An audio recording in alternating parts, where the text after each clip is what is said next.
నిన్ను పూజని పెళ్లి గెటప్లో చూసేసరికి షాక్ అయిపోయి ఉంటారు.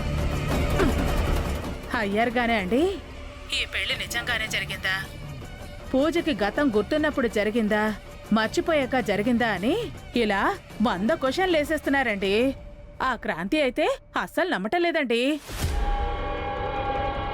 నమ్మితే అది క్రాంతి ఎందుకు అవుద్ది? ఇదిగో, మీరు ఆ ఇంట్లో ఎవరితో ఎలాగైనా ఉండండి, కానీ క్రాంతితో మాత్రం జాగ్రత్త. ఆ మాత్రం నాకు తెలీదా అండి? కర్పూరం గారి శిష్యురాలి నేను.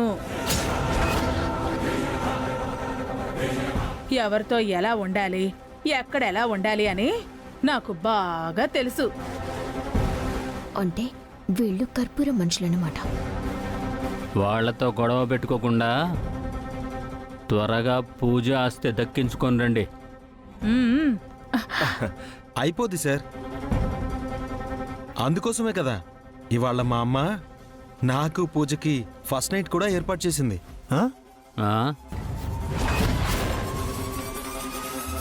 ఏంటి పూజకి నీకు ఫస్ట్ నైటా?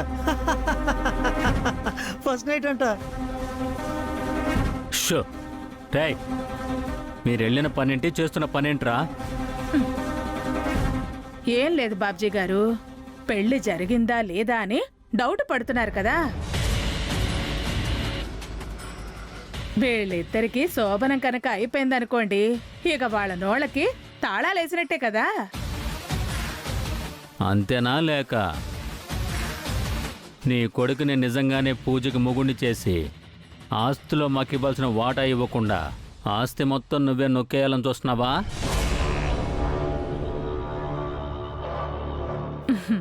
అయ్యో, ఎంత మాట! నాకు అలాంటి పాడు ఆలోచనలు లేవండి. చెప్పాను కదండి, నేను కర్పూరం గారి శిష్యురాలని. అందుకే డౌట్ వస్తుంది. అలాంటి పిచ్చి పిచ్చి వేషాలు కానీ వెయ్యాలని చూశారో మీ ఇద్దరి శవాలు మూసీలో తేల్తాయి.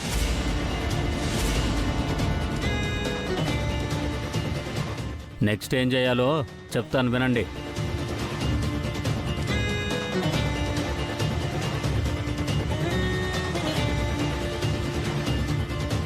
అంటే ఇదంతా కర్పూరం బాబ్జీలాడుతున్న నాటకం అన్నమాట.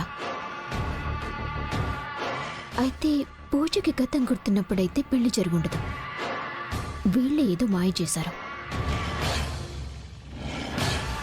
దీన్ని ఎలా బయట పెట్టాలి?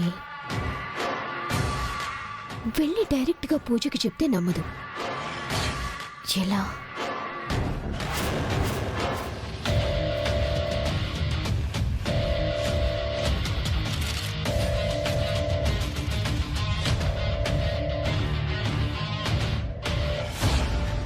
ఎస్,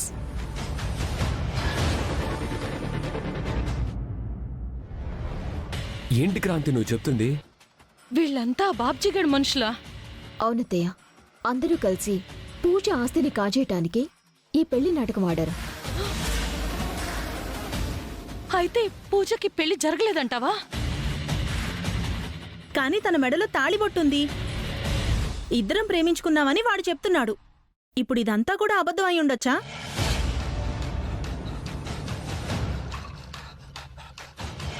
అవును, కానీ ఆ విషయాన్ని వాళ్లే నోటితోనే చెప్పించాలి. అప్పుడు కానీ పూజ నమ్మదు. వాళ్ళెందుకు భయపడతారు? పడతారు. అటు చూడండి.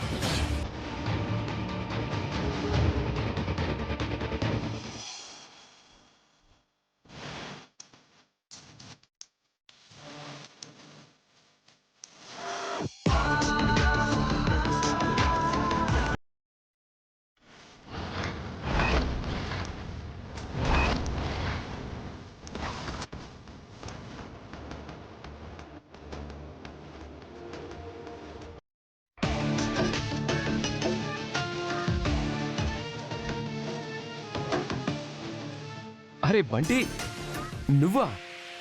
నువ్వేంటి ఈ గెటప్ ఏంటి? ఇక్కడ జరిగిందంతా క్రాంతి మేడం చెప్పి నన్ను రమ్మన్నారండి. బంటి, నేను చెప్పిందంతా గుర్తుందిగా? ఉంది మేడం, చూడండి ఇప్పుడు ఎలా చెలరేగిపోతాను. ఉమ్, అసలు వీడు ఏం చేస్తున్నట్టు? పదండి అత్తయ్య, చూద్దరు గాని. Yo Shankar, my darling, how are you? Hi aunty. రేయ్ ఎవడ్రా నువ్వు? నన్నే ఎవరంటున్నావా? పెళ్ళయ్యాక ఫ్రెండే మర్చిపోయావా? గుర్తుతో. ఎరా వీడిని ఫ్రెండా? ఏమో వాడంటున్నాడు, నాకు తెలీదు. ఆ, బాబు ఇంతకీ నువ్వు? ఏంటంటే మీరు కూడా జోక్ చేస్తున్నారు? నేనంటే మీ అబ్బాయి క్లోజ్ ఫ్రెండ్ సుందర్ని. సిస్టర్, మీరు కూడా ఏంటి అలా చూస్తున్నారు? ఇద్దరు పెళ్లి దగ్గరుండి చేయించింది నేనే కదా.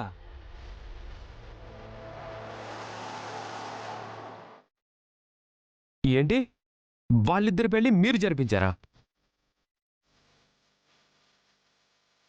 యా, పెళ్ళేంటి? అసలు వీళ్ళిద్దరి మధ్య లవ్ చిగురించడానికి మొలకై పిలకై పైపులంత పెద్ద మానై ఇద్దరికీ పెళ్ళై ఇలా ప్రతి విషయంలోనూ నా హెల్పే ఉంది.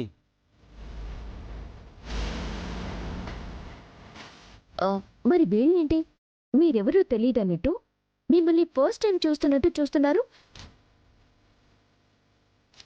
అదే నాకు ఆశ్చర్యంగా ఉంది. అసలు ఎవడమ్మా వీడు? పూజకి నీకు పెళ్ళైందంటే వీళ్ళు నమ్మట్లేదు కదరా. వీళ్ళకి నమ్మకం కలిగించడానికి బాబ్జీ గారే సెటప్ చేయించారేమో. అయితే మనమెందుకు తగ్గడమమ్మా? ఉమ్, ఆ, చూడు. రే Sundar, my friend, my darling. Mummy. ఆ, ఓ మై బాబు. నమస్తే అండి. నమస్తే అండి. ఆ, నమస్కారం.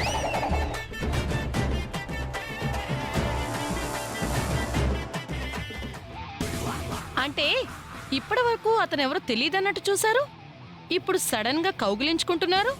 మా ఫ్యామిలీలో ప్రేమలు అలానే ఉంటాయమ్మా.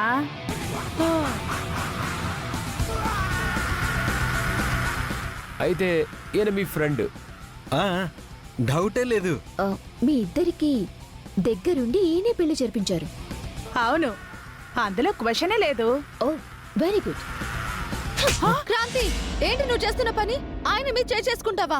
చెయ్యి చేసుకోవడం కాదు, నరికి పోగులు పెట్టాలి వీణ్ణి.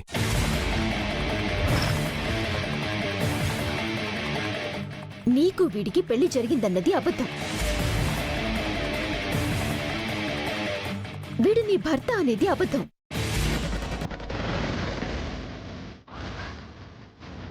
నీ మెడలో ఉన్న తాలి, నీ కాళ్లకు పెట్టిన మెట్టలు అన్ని అన్ని అబద్ధాలు.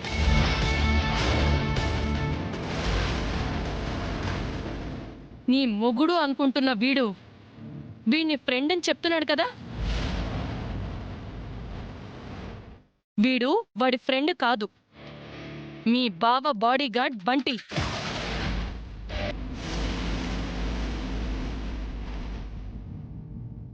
బంటి,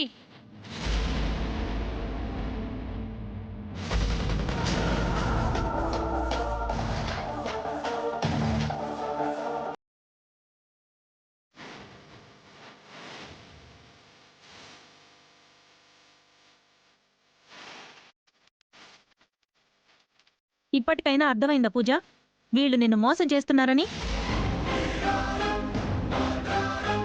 మేం మోసం చేయడం ఏంటి? మోసం కాకపోతే ఇతను నేను మీ ఫ్రెండ్ని అని దగ్గరుండి మీ పెళ్లి జరిపించాను అంటే అసలు నువ్వెవరో మాకు తెలీదు అని చెప్పకుండా అవును అని మీరెందుకు కౌగిలించుకున్నారు?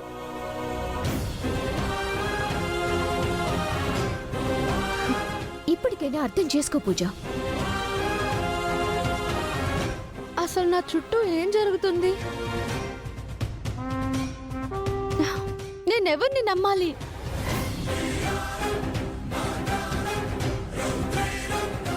చెప్పండి, ఎందుకు ఈ నాటకం ఆడుతున్నారు?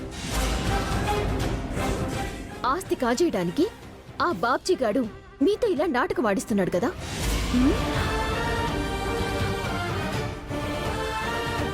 పూజకి నీకు పెళ్లి జరగలేదు కదా.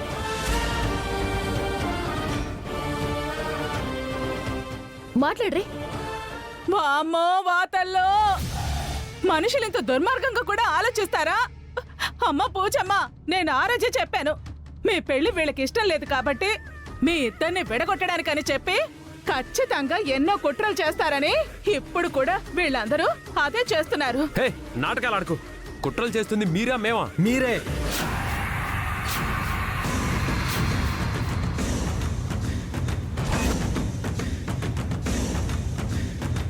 కుట్రలు కాకపోతే ప్రేమించి పెళ్లి చేసుకున్నామని చెప్తుంటే కూడా ఆ పెళ్లి నిజమా కాదా అని టెస్టులు చేస్తున్నారు.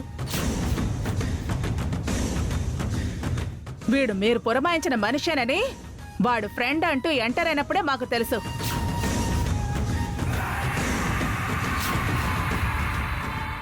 వీడు పెళ్లి దగ్గరుండి జరిపించానని చెప్పినప్పుడే వీడు పెద్ద డ్రామా ఆర్టిస్ట్ అన్న విషయం మాకు తెలుసు. అసలు వీణ్ణి మీరెందుకు సెటప్ చేశారు? దీని వెనకాల ఉన్న మీ ఉద్దేశం ఏంటో పూజకు తెలియాలనే మేం రివర్స్లో నాటకం ఆడాము.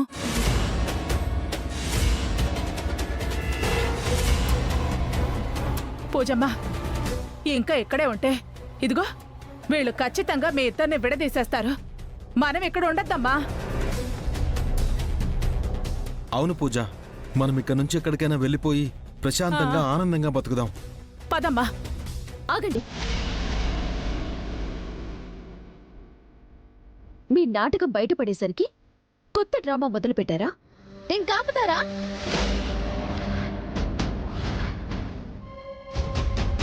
మేమిద్దరం ప్రేమించుకున్నాం, ఇష్టపడే పెళ్లి చేసుకున్నాం.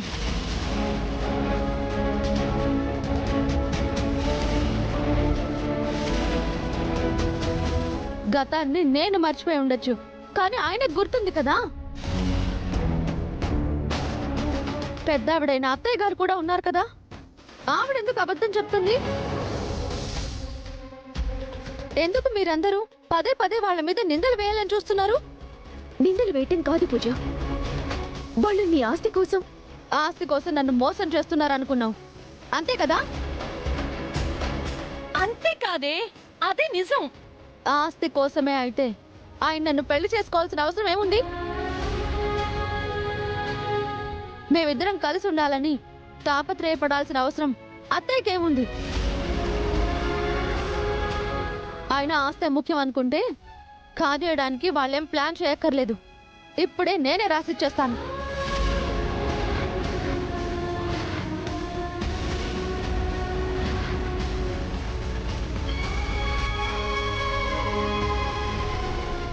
ఇంకోసారి వాళ్ళు మంచి వాళ్ళు కాదని చెప్పాలని ప్రయత్నించినా, మా పెళ్లి జరిగిందా లేదా అని ఆరాలు తీసినా ఇంకెవరిని నేను భరించను.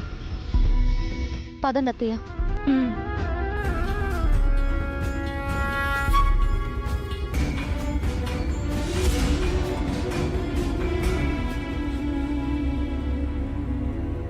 ఇదేంటి క్రాంతి ఇలా జరిగింది?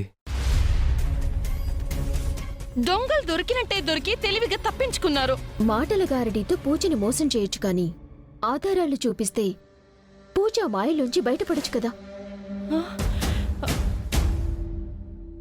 ఆధారాలా? ఏం ఆధారాలు? పూజ అమ్మా నాన్నల ఫోటోలు చూపిస్తే పూజకి గతం గుర్తొచ్చే అవకాశం ఉంది కదా.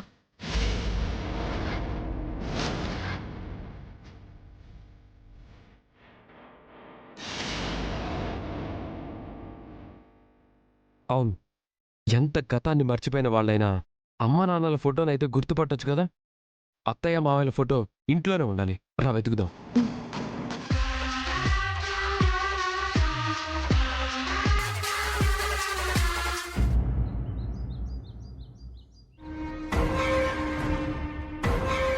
నాయనో, మ్యాటర్ అటు ఇటు తిరిగి చివరికి ఫోటోల దగ్గరికి వచ్చిందేంటే? ఆ క్రాంతి కనుక సూర్యకాంతం మన తమ్ముడు కలిసున్న ఫోటో చూసిందంటే నిజం తెలిసిపోతుంది, కొంప మునిగిపోతుందక్కా. ఏదోలా క్రాంతిని డైవర్ట్ చేద్దాం, పద వెళ్దాం.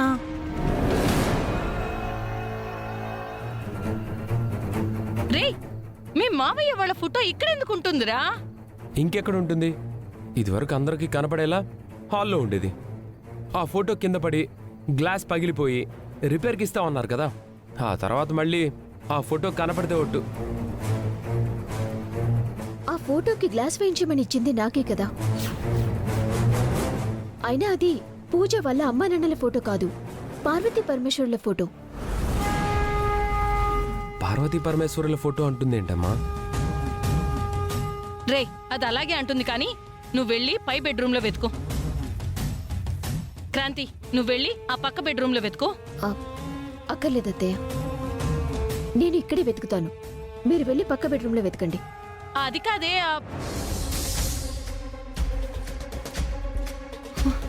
అయ్యో, ఏం చేయలే.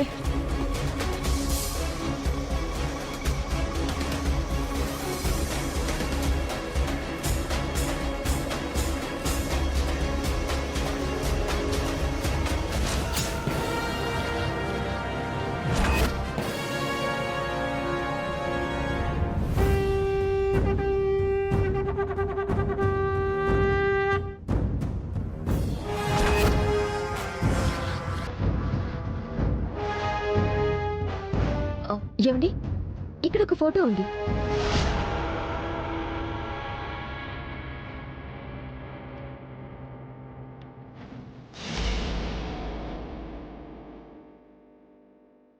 ఆగు, నేను చూపిస్తాను.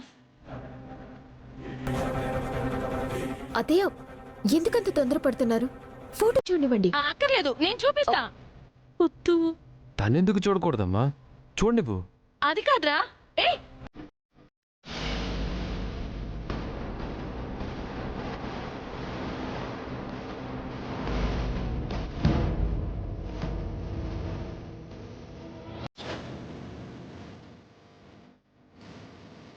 అక్క చూసేసింది, మ్యాటర్ ఓవర్.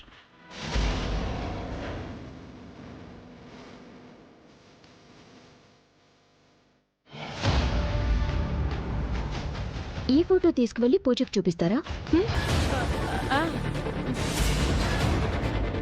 అసలు ఎవరి ఫోటో అది? చూడండి.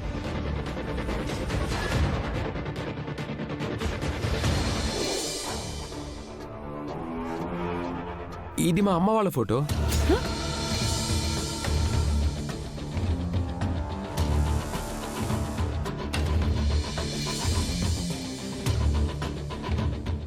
మనకు కావాల్సింది అత్తయ్య మావయ్యల ఫోటో కదమ్మా.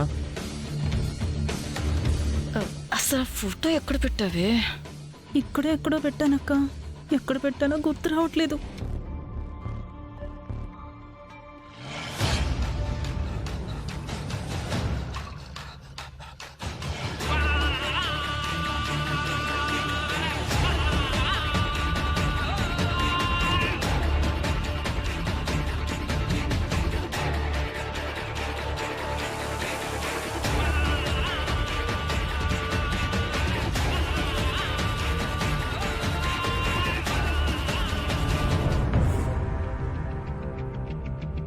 ఇదిగో అత్తయ్య మావయ్యల ఫోటో.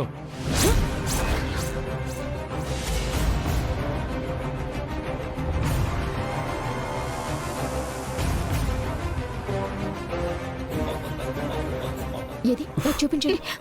ఫోటో చూపించాల్సింది దానికి కాదురా, పూజకి. నేను ఒకసారి చూస్తే నష్టం ఏంటత్తయ్యా?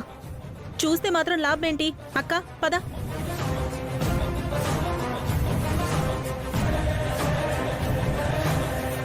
ఏంటండి, మీ అత్తయ్య మావయ్యలు ఎలా ఉంటారో నాకు ఇప్పటి వరకు తెలీదు. కనీసం ఇప్పటి వరకు వాళ్ళ ఫోటో కూడా చూడలేదు. ఒక్కసారి నేను చూస్తానంటే ఆ ఫోటో నేను చూడకూడదు అన్నట్టు బిహేవ్ చేస్తున్నారేంటి? మా అమ్మ వాళ్ళు ఒక్కొక్కసారి అంతే. వాళ్ళు ఏం చేస్తారో, ఎందుకు అలా చేస్తున్నారో అస్సలు అర్థం కాదు. సరే, ఫోటో సంగతి పక్కన పెడితే ఈ రాత్రికి శోభనం జరగకుండా ఆపాలండి. అత్తయ్య మావయ్యల ఫోటో చూసిన తర్వాత పూజకి గతం గుర్తుకొచ్చిందా, గొడవే ఉండదు. ఒకవేళ గతం గుర్తుకు రాకపోతే ఎలా ఎలా ఆపగలం?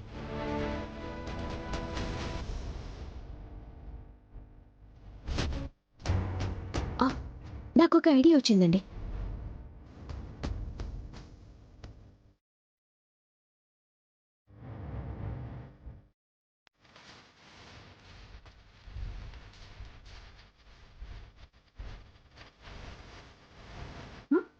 సూపర్ క్రాంతి.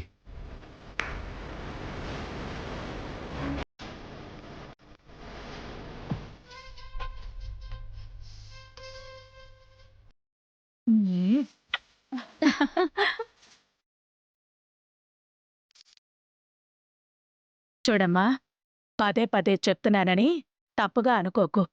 దేని గురించి అత్తయ్య? మీ అత్తల గురించి, నువ్వు చెల్లెల్లా చూసుకుంటున్నా ఆ క్రాంతి గురించి. వాళ్ళకి నువ్వు సుఖపడటం ఇష్టం లేనట్టుగా ఉందే తల్లి. అందుకే ఏదేదో మాట్లాడుతున్నారు. ఏదైనా చేద్దామన్నా అడ్డుపుల్ల వేయటానికి ట్రై చేస్తున్నారు. ఎవరెన్ని ప్రయత్నాలు చేసినా నన్ను మీ అబ్బాయిని ఎవరూ వేరు చేయలేరు అత్తయ్య. నాకు మీరు ఆయనే ముఖ్యం. నువ్వు మా మీద ఇంత ప్రేమాభిమానాలు చూపిస్తున్నావు కాబట్టేనే మేమింకా ఈ ఇంట్లో ఉంటున్నాం. లేదంటే స్టోరీ వేరేలా ఉండేది.